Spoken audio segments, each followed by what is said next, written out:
later, which kind of fits with what I do now, and hence my nomination of Kirstie.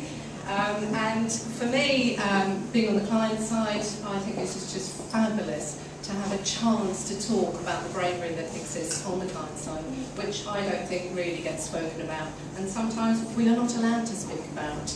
I can talk from personal experience now that that's often the case. So bravery, I'm echoing definitely all the things I heard here. Bravery, being a pioneer, having a vision, and perseverance. I'll talk about that later. For me, that's one of the big challenges on the client side. You go in and day out, this is not a one-off act of bravery.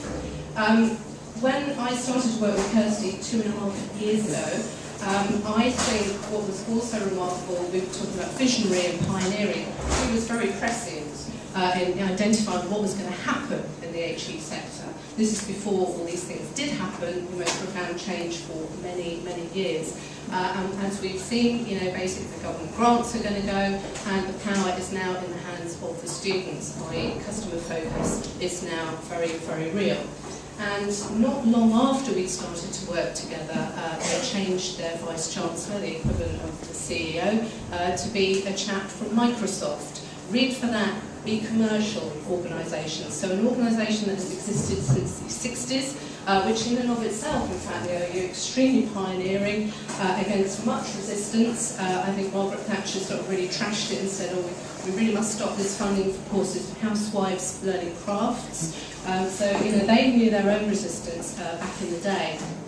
But, not a lot of people know the OU is, the leading edge pioneer of distance learning. It is the largest business school in Europe, okay, just to give it some context. So this is a very, very influential organisation. However, an organisation facing a massive amount of change. So where did our kind of fit into all of this? What we are all about is insight transformation.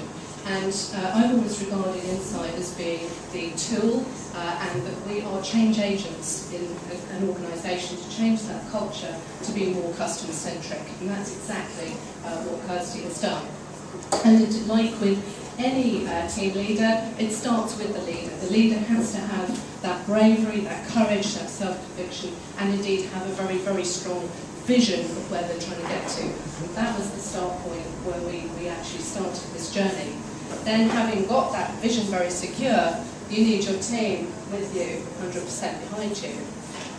It would be nice to think you might have a line manager or some other stakeholders who also believe in that, but that may not be the case, shall we say. So in which case you're working to be extremely creative, to find ways around this, to influence in a very hierarchical structure where you don't have a voice with the CEO who might get the customer focus, and you've got to work through all those layers and all those very defensive academics to get there. So how do you do that? Well, I think in line with what Danny, what Rose and certainly Jill has said, this is really all about the old coaching mantra, which is patience, persistence and trust.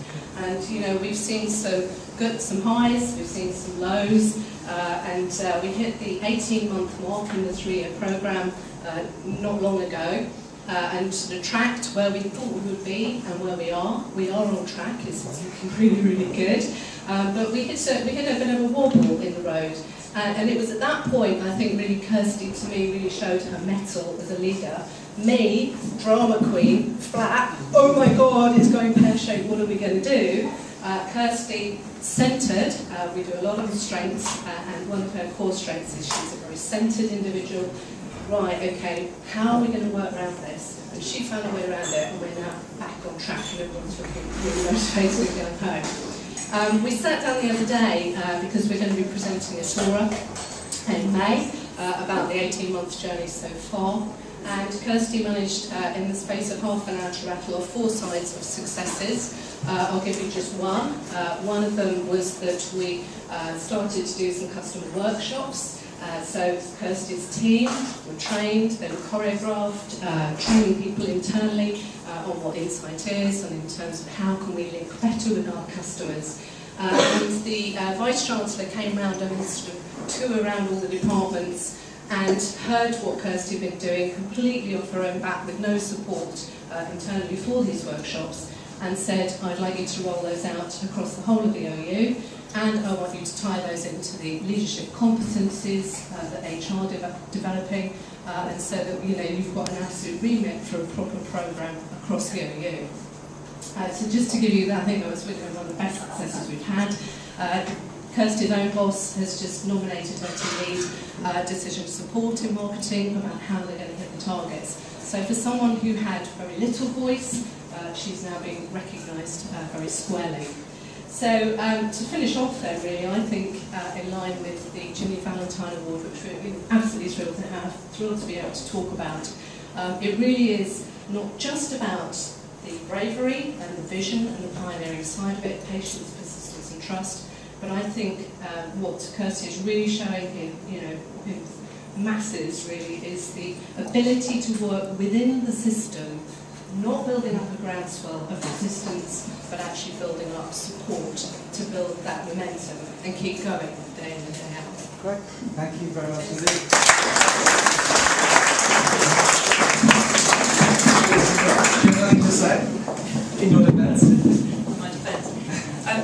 Yes, I just want to say that it can be quite a lonely job actually trying to create a significant amount of culture change and trying to lead on really getting the voice of the customer heard in the organisation where there is resistance. So I'm really grateful to Pauline for her support, her endless energy and enthusiasm that's kept me going and has helped me enormously. So you really need your allies in that environment when you're working on such projects. So I really appreciate this award, and it's great to feel that I've got a room full of allies here. So thank you very much.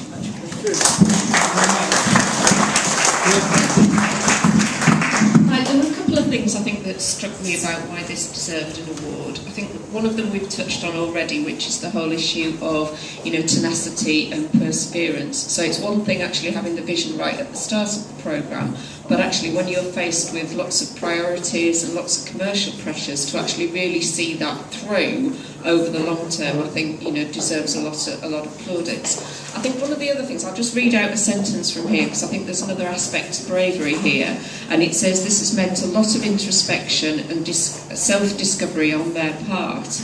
And I think that's actually quite a difficult thing for people to deal with, both probably for Kirstie, but also for the team itself, to actually take a really hard, potentially quite critical look at themselves and actually do that in a constructive and positive way to move forward. And having been in situations like that, it can be really, really uncomfortable, and uncomfortable for the team. And particularly, how do you motivate the team to take that constructive feedback on board and really move with you on that journey? So I think for me, there were almost two aspects of bravery to it. Great. Thank you very much indeed.